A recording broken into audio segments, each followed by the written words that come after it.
Hello and happy, beautiful day to you. Welcome to today's quick IQ episode where we talk about insights and questions. And today I want to share with you a very important insight on getting results and also freeing yourself from negativity. When we stop and think about it for a moment, you'll hear me say all of the time that the specifics are important. Even in the last IQ episode, we talked about key distinctions that make all of the difference. Or even if we observe how the mind works, we know that different emotions can have a different effect on the body. If somebody's embarrassed, their face can turn red. Emojis know that on our cell phones. We know that. Compared to if somebody's having a panic attack, racing heart, shortness of breath, that's a different emotion and a different physical effect. Just like sexual thought is a completely different emotion and a completely different physical effect. And so we can see that different emotions affect the body differently. Or even the example you hear me use all the time is the placebo. One person can take a fake pill, and if they're told that it is going to help with their blood pressure, it can. And if they're told that it's going to help with their Parkinson's, it can do that. Now, of course, the placebo doesn't typically heal the body. It can affect the symptoms, but it doesn't typically heal the body. We have to go much further than that. But my point being is that we can see the specifics. We can see that being specific with the mind, specific emotions, specific thought patterns, we can see that the specifics are key. And so I want to share with you another insight, because even if you think about working with volunteers, on the volunteer episodes on the podcast, I help them identify specific mind programming to be able to create a radical shift, to heal their pain, to heal themselves from emotional, physical, all kinds of changes. You see people changing their eyesight or all kinds of pain or paralysis. All kinds of amazing things because they're doing it. I'm just showing them how to use their own mind. But the key is, again, coming back to specifics. And so the specifics that I want to talk about today are this, is that a lot of times people think when you're working with the mind, it's important to work with the belief system. And that can be a part, but we have to go beyond beliefs. And we have to look at the feelings themselves, because feelings don't always make sense. Now, for example, maybe you've heard somebody say this before, where they say something like, gosh, I feel so bad, or I feel guilty, but I know I shouldn't. So where they can logically know that they shouldn't feel bad, and yet they still feel bad.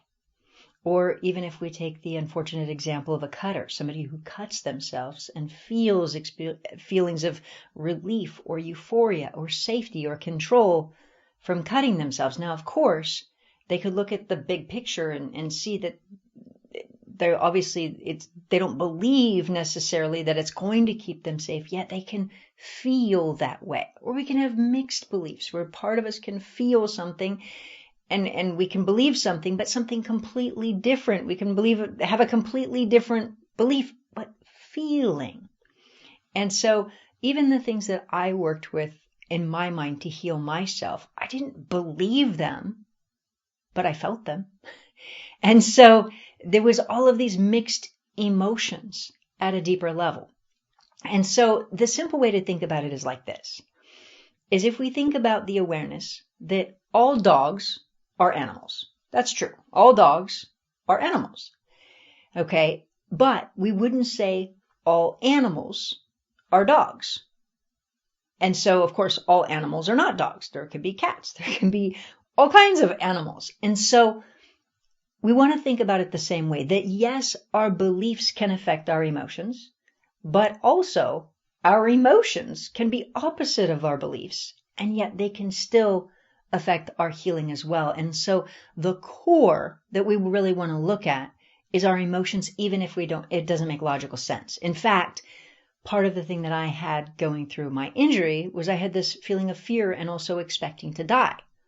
Now, I believed that it was absurd. So every time I had this fear come up, I thought, well, that doesn't make any sense. I could let that go. That doesn't make any sense. I could let that go. So every time it came up, I personally believed it was absurd and that I didn't need to even give this thought any of my time because I knew it wasn't true. I didn't believe it was true. However, when I went into my deeper programming, I had errored mind programming linked up. So I had the feeling of fear and expecting that I was going to die linked up, even though I didn't believe it was true. And so that's the point, and that's the insight that I want to invite you to think about, is just being honest with how you feel. And that's how you can gauge it. Because when we think about it, our emotions do affect us. I mean, even if somebody is feeling a sense of anxiety, and they know they shouldn't, but they're feeling a sense of anxiety, that could create a panic attack, even if they know they shouldn't. Or if they're feeling guilty and punishment like they're a bad person, they can feel these feelings, even if they know logically they're a good person. And so really paying attention to the emotions was another key distinction that was really helpful in my injury. Of really understanding, okay, how do I feel? And at a deeper level, oh, well, I have this feeling of fear that I'm going to die, even though it doesn't make logical sense. Let me figure out why that's there. And so the more I was able to just take logic out of the equation and ask myself and inquire why I had this subconscious programming, the easier it was to just address it. And so that's the insight that I want to invite you to, is to think about that it doesn't necessarily mean that your beliefs are in that direction, and it might be completely opposite. So you might believe it's completely absurd, as I did.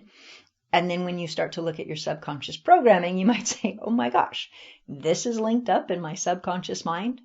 But that can happen all of the time. So I see that so often where, a person feels a certain way, even though they believe something different. So that is key. Now, another thing that comes up that I've seen time and time again that I just want to leave you with as well is this, is that you'll hear me say over and over, like, whatever is coming up is like a spiritual check engine light. And a simple way to think about it is, if you're driving a car and the check engine light comes on, it tells you that something's wrong with the car. You need to pay attention to something. Similarly, if we have some type of health issue, then there's a check engine light. It's a spiritual check engine light to say, what is going on? What's in my subconscious mind? What do I need to pay attention to? It is that spiritual check engine light that says something is off. And we want to fix it. And that's what happened, is I had that spiritual check engine light. I checked into my mind programming and I could see, hey, there was programming that was off. And so our symptoms or illness or pain or problems, it's a check engine light. Now, the reason that I want to emphasize this is sometimes people will say, oh, the illness was a gift. The illness or pain or symptom or problem is a gift. You won't want to tell your mind that. And it's not even true. If you think about it, most people who have the injury that I had don't get better. I mean, my doctors told me there was nothing else they could do for me. And so most people who have what I had, it's not a gift. They don't feel like it's a gift in their life. It ruins their life and creates all kinds of pain and problems. It's not a gift. But the gift was that I changed. So the gift is in changing. Now, this is, again, it may to some people seem like a simple distinction, but to me, it's everything. Like, if you tell your mind the problem is a gift, you know what your mind is going to want to do? Hold on to it. It doesn't want to let go of a gift. So your mind could want to hold on to the problem. And so you never want to say that the pain or illness or symptom or problem is a gift. Instead, change is the gift. So when we really embrace the transformation, because even if I had this illness and all these things, it wasn't a gift in my life.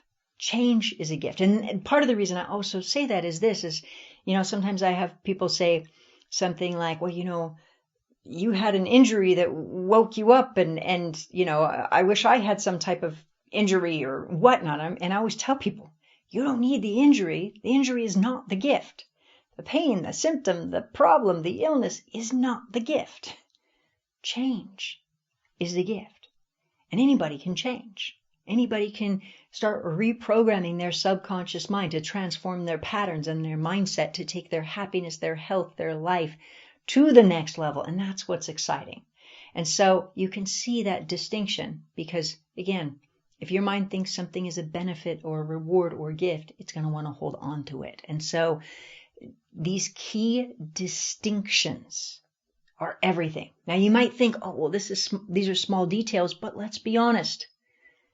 Everything that we master and we get real results with has details to it. If you're going to play the guitar, if you don't know the difference between the G chord and the B chord, it's not going to go so well. Likely it's not going to be great. Or piano, if you're playing different notes and you don't know the difference, likely you're not going to master it. Or a computer. If you're typing in on the keyboard and you don't know the difference between the keys, it's not going to go so well. And so these little distinctions are actually really important for anything that we do. Flying a plane. If you don't know the difference between 1 meter and a monitor and another, or one button and another button, or switch and another switch, it's going to be a problem. And so anything we get good at, we want to know the details. And by getting the details and understanding that, it becomes pivotal. And so that, of course, is my insight in sharing these distinctions, is that the more that every single person in our world is happy and healthy and loved and loving and feeling incredible, the better this world is for all of us. And so on that note, please do make a point to hit the share button on this episode. Share it with somebody you love, somebody you care about, or somebody you don't even know, because everybody being empowered is a beautiful vision for our world. Every single person feeling happy, empowered, healthy, loving, loved. That's what we need. So please do hit the share button, and please do, in your life, make a point to have a most wonderful, fantastic, loving, happy, healthy rest of your day. And whenever you, and on that note, I look forward to connecting with you on the next episode. And my hope is that you really make the most of today to embody the feeling that today is a gift and living it to its fullest. All right. So I look forward to connecting with you on the next episode. We'll see you there.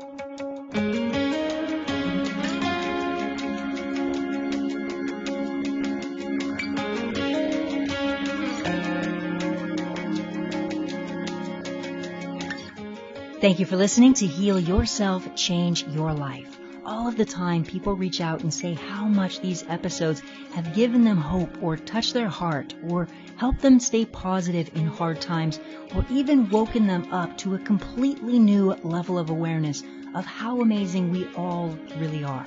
If today's episode touched your heart or expanded your mind in any way, please do me a favor and be sure to share it with those you care about or those you know who really need it. As more and more people become empowered, it really will change our world for the better. That is the point and the power of these demonstrations, is to create a radical shift in our world consciousness by showing everyone what we are all capable of. And of course, each volunteer will really need to follow through to reinforce their programming to maintain their results.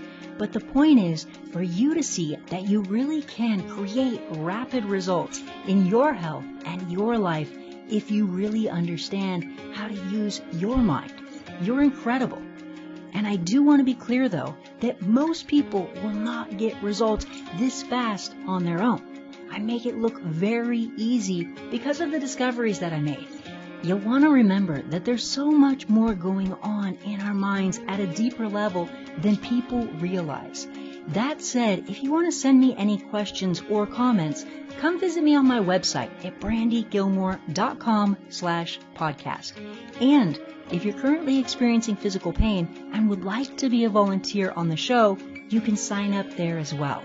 Lastly, please remember, if you do have any health issues, you won't want to avoid your doctors. Instead, you'll want to continue seeing them and make it your goal to blow their minds with what you're capable of with your mind. Thank you.